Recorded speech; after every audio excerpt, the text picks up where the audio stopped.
Ballot paper पर जब गिनती हो रहा तो कांग्रेस 70 सीट, और बिहार में भी आप लोकसभा का देखिए बैलेट पेपर में सभी जगह बीजेपी आ रही है। हरियाणा चुनाव को लेकर पप्पू यादव ने अपना स्टेटमेंट दे दिया। उनका मानना है कि जब तक बैलेट पेपर की गिनती हो रही थी तब तक जो है कांग्रेस आगे चल रहा था, इंडिया गठबंधन आगे चल रहा था, लेकिन जैसे ईवीएम खुला तो सभी लोग जो है वो लोग पछड़ गए और हार गए। इसका मतलब यही है कि ईवीएम में कुछ न कुछ गड़बड़ है।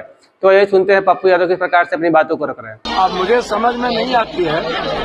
देखिए, मैं बैलेट पेपर की जब गिनती हो रही थी, बैलेट पेपर तो कांग्रेस 70 सीट पे आ गई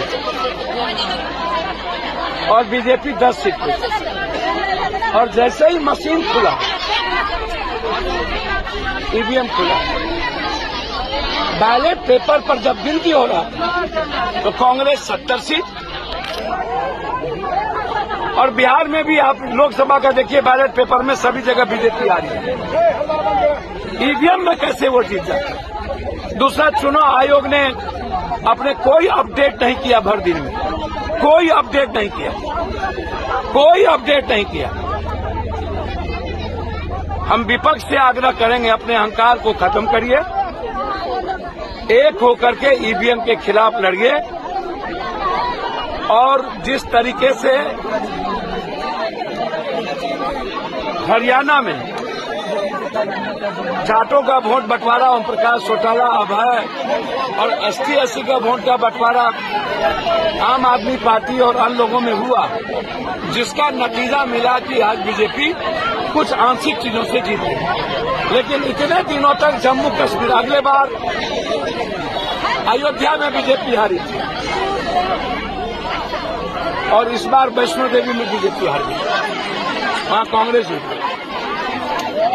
आप सोचिए बीजेपी कहाँ है? ना वैष्णो देवी ना अयोध्या।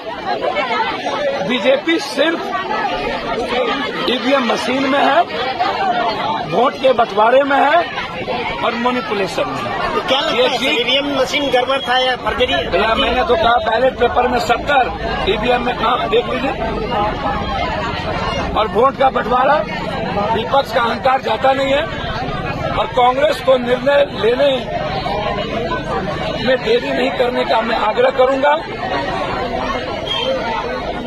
तो आपने देखा पप्पू यादव किस प्रकार से ईवीएम पर सवाल खड़े करे। उनका मानना है कि सभी विपक्ष को एकजुट होकर ईवीएम के प्रति अपना विरोध जताना चाहिए और ईवीएम को हटाना बहुत जरूरी है, क्योंकि जिस प्रकार से बैलेट पेपर की जब गिनती होती है तो हमेशा इंडिया गठबंधन आगे होता है, लेकिन जैसे ही ईवीएम खुलता है तो सभी नतीजे जो है वो बिल्कुल बदल जाते हैं। दीक्षांत एडुटेक लाया है दीक्षांत सी लर्निंग ऐप। बने दीक्षांत का चैनल पार्टनर और अर्न करें लाखों रुपए प्रति महीने। चैनल पार्टनर बनने के लिए विजिट करें www.dikshans.com। हमारे YouTube चैनल को सब्सक्राइब और Facebook पेज को लाइक करना ना भूले। धन्यवाद।